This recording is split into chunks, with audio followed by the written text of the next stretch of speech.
Hello and welcome to TIA Now, reporting from the guest house at Nest headquarters in Palo Alto, California. And welcome to this discussion of connectivity infrastructure for the smart living environment.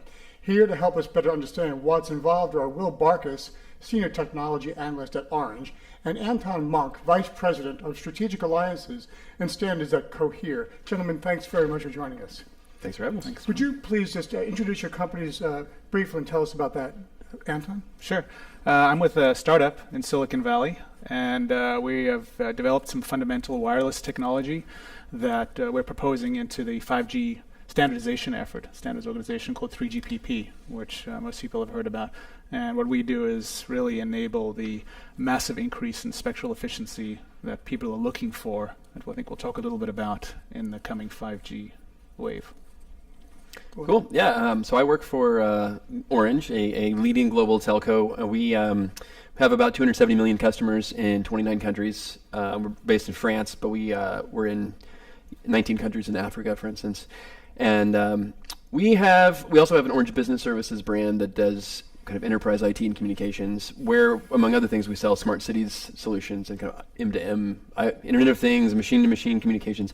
So mostly in the Middle East, North Africa, and France. So I actually lead our smart cities kind of portfolio at our Silicon Valley Innovation Lab, Orange Silicon Valley.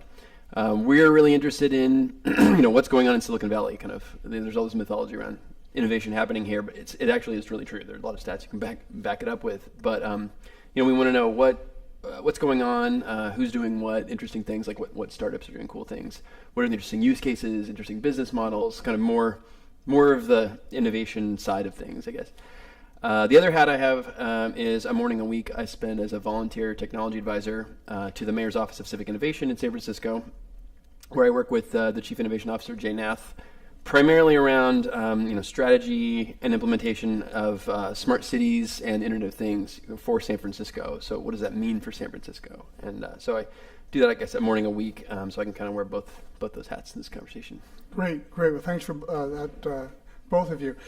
You just finished a session here at Nest at the TIA workshop on smart communities. So I'm going to start from the very top and ask both of you to give us your definition of a smart city. Anton. Okay. Well, as I said, we're an infrastructure provider, but we still get to see different things happening in the smart cities community, especially the applications that are driving requirements for infrastructure. So from my perspective, I see many different applications, but a lot of people talk about diagnostics when it comes to smart cities, and certainly that's one aspect. Sensors everywhere that allow a city to better monitor its assets and what's happening with the population. But I think those sorts of things have been around for a while. What's more interesting is what enables a city to dynamically adjust services based on demand, to dynamically adjust traffic, to dynamically adjust parking. Those are some things that are already happening in San Francisco and some other communities here. Parking meters that talk to each other, that set pricing based on market rates. Right, what percentage of spaces are available? So that's a great example of something that's already been deployed.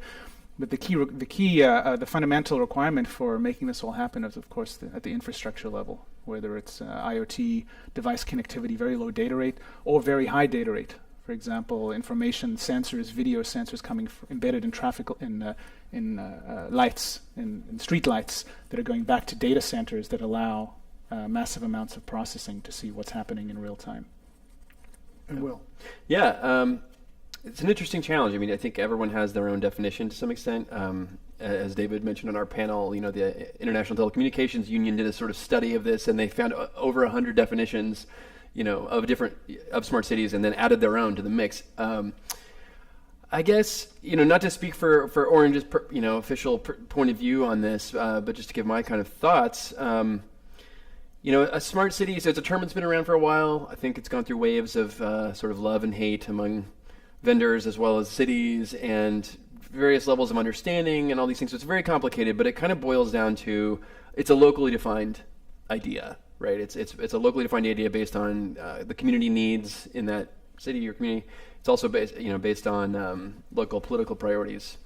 And so I always like to say when I start off talking about smart cities with people, like why we're even talking about it is, the world population living in cities is projected to double by 2050, according to the UN.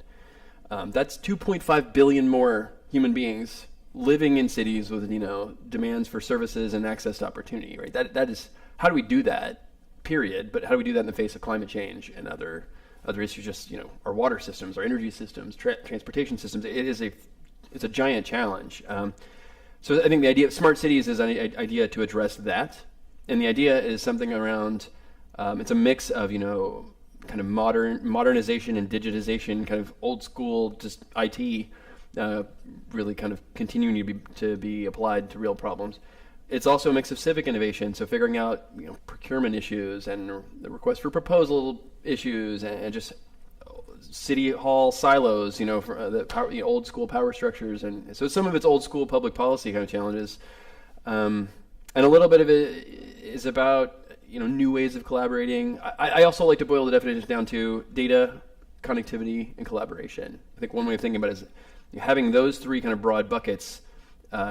It gets you toward a smart city. And the last thing I'll say is, in my own personal vision of what a smart city is, and this is probably going to be 50-year out vision, is it's a truly evidence-based policymaking setup. I mean, whether that's automated systems that are taking amazing, capturing digital information about the physical world and then doing AI on and big data analytics to then take some action in the world, or just being able to do randomized control trials in a city context and learn and move from the art of policymaking to an actual science of policymaking. To me, that's really the exciting vision of smart city in the long run. But in the near term, it's got to have the infrastructure, the connectivity. You can't do it without connectivity. Yeah, I would add that at least the initial applications have to be driven by what benefits the citizens, because you're going to face all kinds of barriers. We see it locally. People are resistant to change in many communities, so there has to be direct benefits to the citizens of the community. Yeah. There has to be potential benefits, cost savings, or financial benefits directly to the city. Those things speak very loudly when it comes to rolling out new initiatives like this. Yeah. When you think, maybe Anton, I'll ask you this question. When you think about the, we'll jump in, of course, but you can't answer the same question. But if you think about the combinations of technologies required to make a city smart, what are they? What are the, just in broad strokes for the audience, what are some of the combinations of technologies required to make a city smart? Well, there's a lot of talk in the last few years about 5G, which means a lot of things to a lot of different people. There's also a lot of hype around 5G, but before getting to some of the hype, 5G, of course, is about improving spectral efficiency. That's one aspect. That's when 5G world we call that EMBB, Enhanced Mobile Broadband. But there are two other legs to this three-legged stool. And one is what they call massive machine-type communications. And that's really the IoT piece. And that's also crucial for connectivity of all kinds of sensors and devices, not just in cities, but in industry. And then there's ultra-reliable communications, so things like car-to-car, car-to-infrastructure. So part of those are unrelated directly to cities. Some of them are just safety-related, autonomous driving communication, for example. But a key part of that is also what they call V2X, vehicle-to-infrastructure. And that's the information that can go from sensors in the car into the infrastructure, into the network, which go into data centers and affect some of the dynamics, I think, of what I mentioned before, which is how can cities adjust dynamically things like traffic routing patterns. That can make a huge difference to the everyday lives of people. So all of that comes down to infrastructure and connectivity, and those are the different pieces of 5G. People usually think of 5G as just everything's faster and better, but really it's about different use cases, different verticals. Well, if you think of some of the challenges in making a city smart, certainly when you visit City Hall in San Francisco, talk to us a bit about that. What are some of those challenges? Oh yeah, it's immense. I mean, I think underlying a lot of this stuff, I mean, any technology we make or is a kind of, it all comes down to how we use it, right? And I think making technology useful is actually really, really difficult, and it just takes doing it a bunch of times, iterating and building and learning and kind of agile developments, just a bit like learning from this stuff. So it's difficult. A lot of the things we're talking about are kind of a new way of thinking. One example in San Francisco that gets talked about a lot is how transportation is being changed by things like Uber, right? It's radically different in San Francisco and many cities now in the world because of the service. It wasn't planned. That wasn't exactly something planned by City Hall, right? And I think it's still far from the end of that story in terms of mobility and the implications there. So I guess the challenges are the people who know how to do the things they're supposed to do don't know how to do how these new technologies, all these new IoT sensors, like autonomous vehicles, AI, robotics, drones, add your technology, virtual reality, augmented reality, mixed reality, everything that's kind of coming into our world. We've only had smartphones for 10 years, right? Steve Jobs announced a smartphone 10 years ago. Like, this is kind of incredible, the rate of where we're at on a kind of exponential curve. And as a tangent, where we're at in terms of like the dawn of robotics and AI, like we're really like just seeing the beginning of radical change in society, right? But so I think the hard part is understanding what these things mean, finding ways to make the business actually work so that you can pay for this stuff.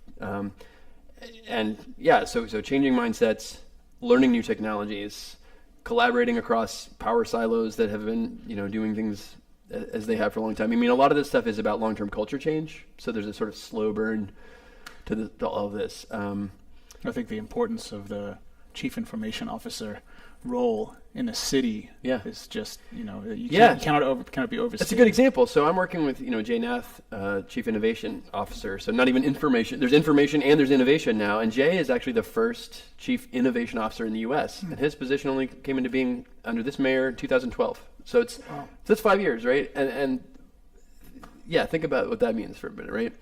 So I think there are a lot of challenges. I mean, I think we didn't mention it earlier, but some of this comes back to basic like design and design thinking and user-centric design, and those are not easy problems.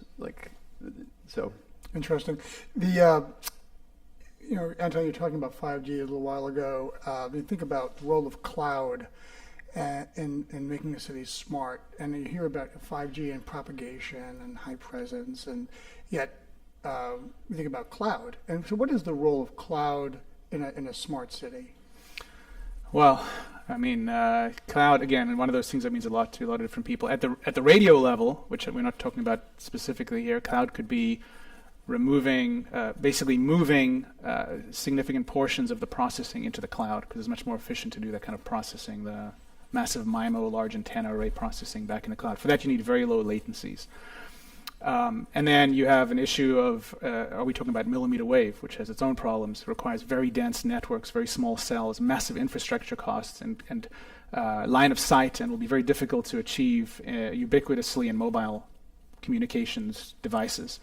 So there's all the issues related to the physical layer, which will probably lead to the sub 6 gigahertz spectrum being more and more valuable, even though there's a lot of bandwidth available at high frequencies. But more specifically to your question, at least from what I've seen, the amount of data that can be collected in these cities, even if we don't yet really know what to do with it, is immense. And that kind of processing, the machine learning and artificial intelligence algorithms that have to go into that, can't happen in the center of the network or at the edge. They have to move into the cloud. That's where the massive server farms are. That's where the processing can be done.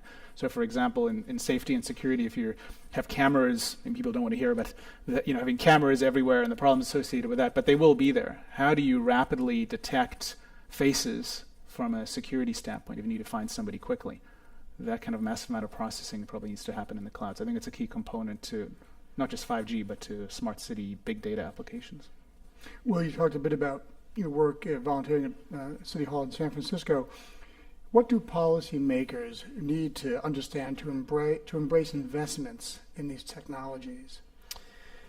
That's probably the biggest challenge. You asked about challenges earlier, is understanding and really believing that either the revenue increase will be there or the cost savings will be there. Because I think where we're at in smart cities, despite having talked about it for a long time and deployed it selective, sort of small locations, really. A lot, and Orange has a bunch of deployments.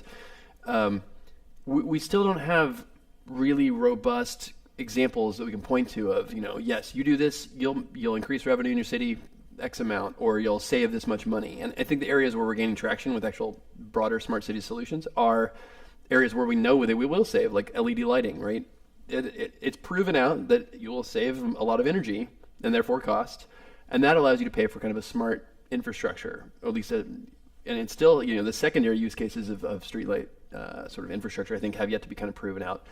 But, the decision makers know the technology has proven itself well enough that moving to LED lights, it's not magic. You're going to save money, right? So I think finding ways where where you pay for these deployments that are proven and trusted is the kind of the key. And I think at least in the United States, the sort of fiscal climate is a lot of these deployments really have to be revenue positive for the city. They can't, the city's not, there's just not an appetite among voters to take on huge infrastructure investments in a lot of cases, especially about the sort of newer infrastructure, right? I mean, we have a lot of roads and bridges we need to repair still, let alone deploying like Internet of Things, wireless that no one really even knows about, or other or 5G. I mean, everyone wants these things, of course, if you really ask them what they can do with it, but they're not going to pay for it up front with a bond or something.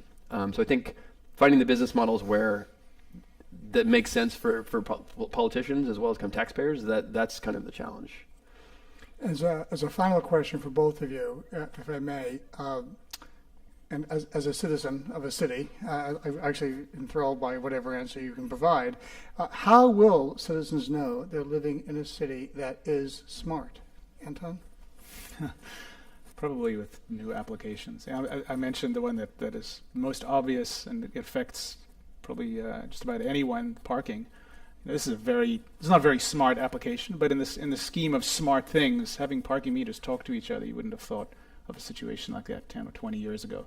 But in fact, where I live in Palo Alto, where there's significant initiatives looking at smart city applications, they're looking at parking right now downtown. How to try to solve the parking problems in downtown Palo Alto. Lots of people want to travel there. So I think it'll start with small things that are easily visible to people. Because again, you have to convince the citizens that they should approve something that's going to initially cost money, but ultimately will bring benefits to them directly in terms of ease of life, or bring money or savings directly to the city. Yeah. I mean, I this is a hard one because really the problem is I think a truly smart city, the problems start disappearing as opposed to saying, radically new services that pop up. It's something like, parking is not as much of a problem as it was before, or getting from A to B is easier, and maybe my tax bill is getting lower, or you just stop noticing that, like, oh, I can't get connected here. My phone doesn't even work. Like, right. I think. Yeah, so I think a lot of ways it's just sort of removing problems, and so maybe people don't see that as much. So it is a little bit of a challenge, right? Great. Well, gentlemen, thank you both for joining us today. Thanks, Joe. Oh yeah, this is fun. Thanks.